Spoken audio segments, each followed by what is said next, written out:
Баршаңызға қайырлы күн. Бүгін мен сіздерменен мимоза салатының рецебімен бөлісетін боламын. Бізге салатқа керекті ингредиенттер: піскен картоп, сәбіз піскен, жұмыртқа және шпрот балығы, сарымсақ, тұз, қара бұрыш, майонез.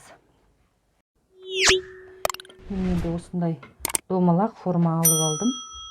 Әртүрлі формада жасай берсеңіздер болады. Мына үткіштен өткен картоп піскен. Осыны осылай тегістеп салып аламыз.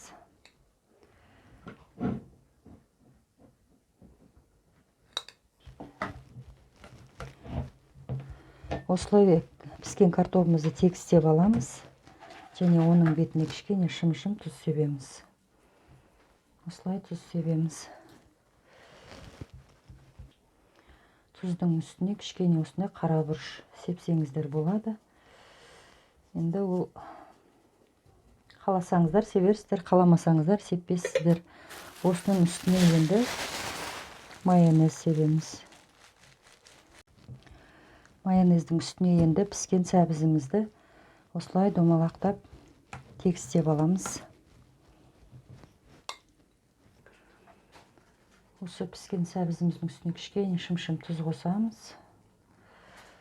Одан кішкене сарымсақ қосып жіберемін мен. Ұнатпасаңыздар, қоспасаңыздар да болады. Орнына пияз немесе басқа ұнайтын заттарыңыз қоса берсеңіздер болады. Аскөк қосып жіберемін мен осылай.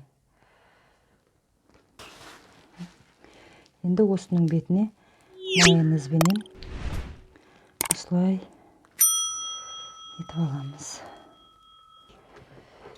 Осындай шпрот балығымызды майлы мында. Осыны әдемілеп осылай жақсылап езіп аламыз. Өте майдалап.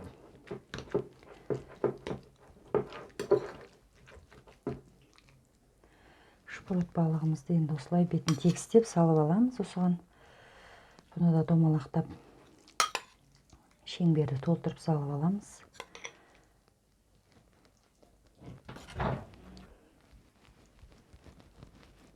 Осылай беттерін тегістеп аламыз.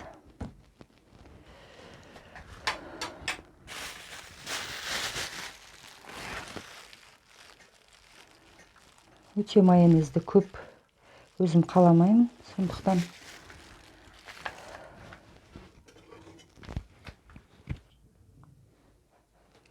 осылай піскен жұмыртқаның ағын салып аламыз. Осылай піскен жұмыртқамыздың бетін тегістеп аламыз.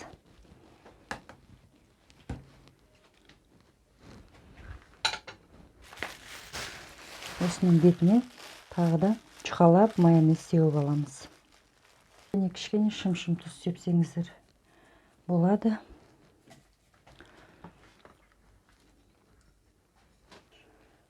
Енді осылай жұмыртқаның сарысынан саламыз. Оны да осылай тегістеп аламыз бетін.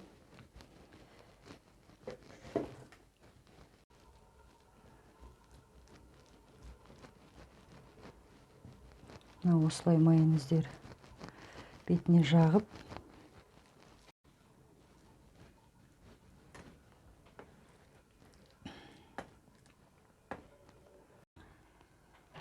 Осылай дайын болған салатымыздың бетіне аскөк майдалап, өте майдалап турап сеуіп қойсаңыздар болады. Аскөктің пайдасы өте зор, сондықтан молық сепсеңіздер болады.